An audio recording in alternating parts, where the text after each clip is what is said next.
Good evening friends, welcome back to the channel. So నేను previous వీడియోలో ఈ ఛానల్లోనే పెట్టిన వీడియో ఏంటంటే టోటల్ నెంబర్ ఆఫ్ అప్లికేషన్స్ ఎన్ని వచ్చినాయి, మన సికింద్రాబాద్ జోన్లో ఎన్ని వచ్చినాయి అని పెట్టారు. సో దాని కింద ఒక సిస్టర్ కామెంట్ పెట్టింది, అన్న మీరు అన్నది కరెక్టే కానీ నార్మల్గా కాంపిటీషన్ అనేది ఇంత ఉండదు అని చెప్పేసి ఆమె పెట్టిన కామెంట్ ఏంటంటే చూసుకోవచ్చు. మనకి యాక్చువల్గా తెలుసు కదా అందరికీ 1 crore దాటిపోయినాయి అప్లికేషన్స్. ఆర్ఆర్బీ గ్రూప్ డి మనకి ప్రజెంట్ ఏదైతే ఉందో నోటిఫికేషన్ది. అండ్ ఓన్లీ మన సికింద్రాబాద్ జోన్లో చూసుకుంటే 9 లక్షలు దాటిపోయినాయి applications. 9 lakhs plus people applied for RRB group D. అది ఒక 10th class vacancy, 10th class క్వాలిఫికేషన్ది. సో ఇక్కడ ఏంటంటే ఇంకో కామెంట్ ఏంటంటే చేసిర్రు చాలామంది. నేను అడిగింది అంటే ఒక థాట్, పీజీలు చేసిన వాళ్ళు, డిగ్రీలు చేసిన వాళ్ళు కూడా ఈ పోస్ట్కి ఎందుకు అప్లై చేస్తున్నారు అంటే జస్ట్ 2 reasons. ఒకటి అన్ఎంప్లాయ్మెంట్, నిరుద్యోగం పెరిగిపోవడం వల్లనే అప్లై చేస్తున్నారు. ఉత్తరం అప్లై చేస్తారు కదా, ఉద్యోగం లేకపోతేనే కదా అప్లై చేసేది.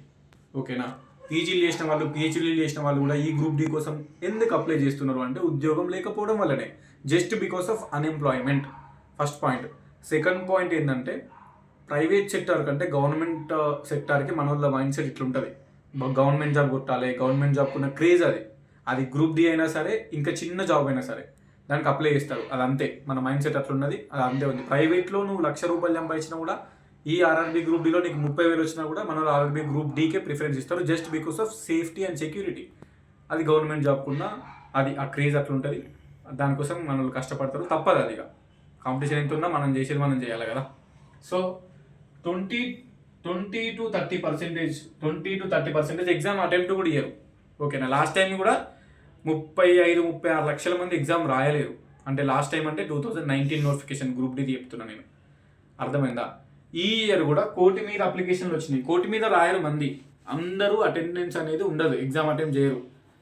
వేరే వాళ్ళకి వేరియస్ రీజన్స్ ఏముంటాయి అన్నాను అడిగితే వేరే జాబ్ వచ్చి వెళ్ళిపోయి ఉండొచ్చు, వేరే ప్రైవేట్ జాబ్లో ఏదైనా సెట్ అయి ఉండొచ్చు, ఈ గ్రూప్ డి చిన్న జాబ్ కదా అని లైట్ తీసుకొని ఉండొచ్చు, ఇంకేదేదో రీజన్స్ ఉండొచ్చు. కొంచెం మంది మర్చిపోతారు కూడా, ఎగ్జామ్ నోటిఫికేషన్ అప్లై చేసినామని కూడా మర్చిపోతారు, ఎందుకంటే సంవత్సరాలు అవుతుంది అప్లై చేసి, అది మ్యాటర్.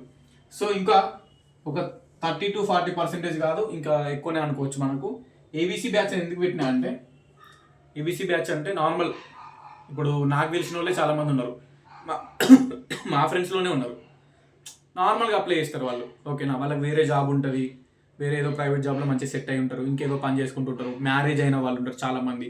అసలు ఈ గ్రూప్ డికి అసలు ప్రిపరేషనే కాకుండా డైరెక్ట్ పోయి ఎగ్జామ్ రాసే వాళ్ళు చాలామంది ఉంటారు. ఓకేనా, ఏదో ఇదొకటి ఏ, అదొకటి బి, ఇదొకటి సి, తెలిసిన ఒక 5 క్వశ్చన్లు 10 క్వశ్చన్లు పెట్టి ర్యాండమ్గా ఏబిసిడి అన్నట్లా రాయాల్సి వస్తారు కదా. అలాంటి వాళ్ళు ఈజీగా 30 to 40% ఉంటారు. నమ్మరు, 100 మంది ఉంటారు, 30 మంది అట్నే ఉంటారు.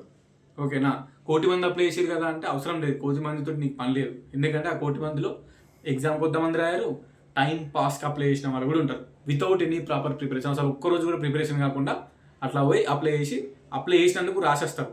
ఇంకోటి ఏంటంటే మనం అప్లికేషన్ ఫీజు మనకు రిటర్న్ వస్తుంది, దానికోసమన్నా ఎగ్జామ్ పోయి రాస్తారు. ఏదో అట్లా రాసేస్తే అటెండ్ అయ్యేస్తే 500 అప్లికేషన్ ఫీజు, 400 మనకు రిటర్న్ పడుతుంది కదా, 350 400 రిటర్న్ వస్తుంది కదా. అట్లుంటారు, ఇది రియాలిటీ. ఎందుకంటే అది మీకు కూడా తెలుసు. ఒక 100 మంది ఆర్ఆర్బీ గ్రూప్ డి అప్లై చేసిన మీ ఫ్రెండ్స్ని తీసి చూసుకోరు మీరే, ఎంతమంది ప్రిపరేషన్ అవుతున్నారు, ఎంతమంది ప్రిపరేషన్ అవుతలేరు, ఎంతమంది ప్రిపేర్ అయ్యి అటెంప్ట్ చేసారు, ఎంతమంది వితౌట్ ప్రిపరేషన్ అటెంప్ట్ చేశారని. సో మీకే అర్థమైపోతుంది. నెక్స్ట్ చూసుకుంటే మనకు ఒరిజినల్ కాంపిటీషన్ ఏదైతే ఉందో ఈ 30 to 40%లోనే ఉంటుంది. జస్ట్ ఒరిజినల్ అంటే వాళ్ళు కష్టపడతారు, వాళ్ళు చదువుతారు, వాళ్ళు రాస్తారు. అది నేనైనా నువ్వైనా ఇంకోరైనా కానీ చదువుతారు, రాస్తారు కంపల్సరీ. అండ్ ఇంకా ఈ 1 కోటి మందిలో ఆడున్న ఎంత మనకి 32,000 పోస్టులు కదా. ప్లస్ ఆ 32,000 పోస్టులకి ఇప్పుడు అప్లై చేసిన 1 కోటి మందిలో బాగా టఫ్, మినిమం ఒక 10 to 20% గట్టిగా ఇస్తారండి. గట్టి ఎట్లా అంటే గ్రూప్ డి కోసమే గట్టిగా చదువుతారు, గ్రూప్ డి కోసం మంచి టఫ్ నాలెడ్జ్ ఇస్తారు, టఫ్ ఫైట్ ఇస్తారు, ఆ డే అండ్ నైట్ కష్టపడతారు. మనకు ఆ కాంపిటీషన్ అనేది ఆ 10 to 20%లోనే ఉంటుంది.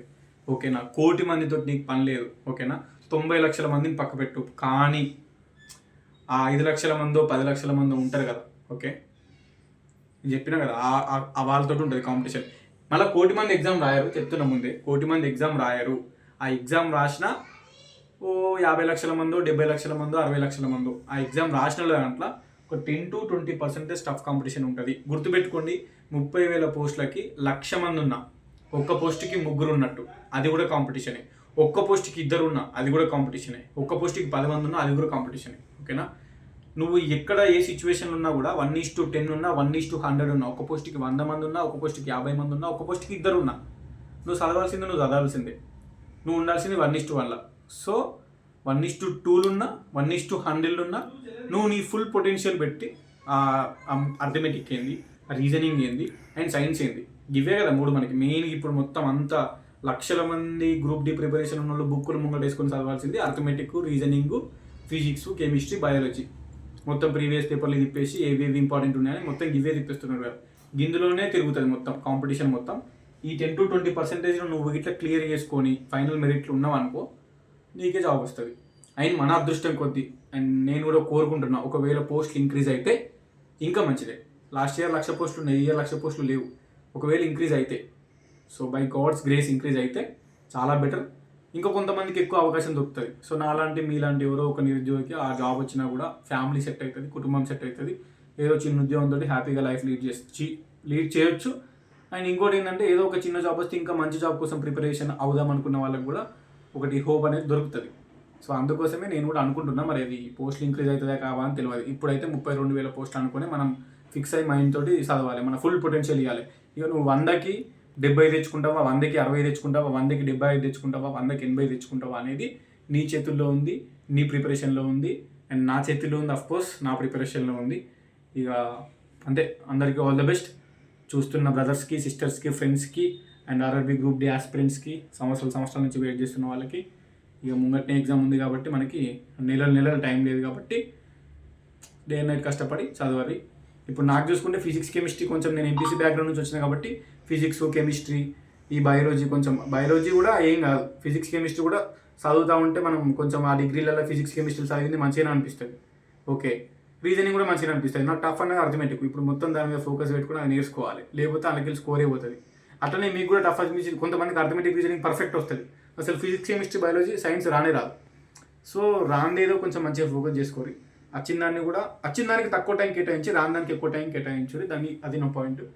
అండ్ కరెంట్ అఫైర్స్ కూడా ఆల్మోస్ట్ చూసుకోవాల్సిందే. ఇక మీ ప్రిపరేషన్ స్ట్రాటజీ మీకు ఉంటుంది. ఓకేనా, ఇండివిజువల్ ఎవరి ప్రిపరేషన్ స్ట్రాటజీ ఎవరి మైండ్లో ఫిక్స్ అయి ఉంటారు కదా. సో దానికి తగ్గట్టుగా ప్రిపరేషన్ కదా. అంతే, done. All the best to each and every one. Okay, once again all the best. ఉంటా మరి, బాయ్.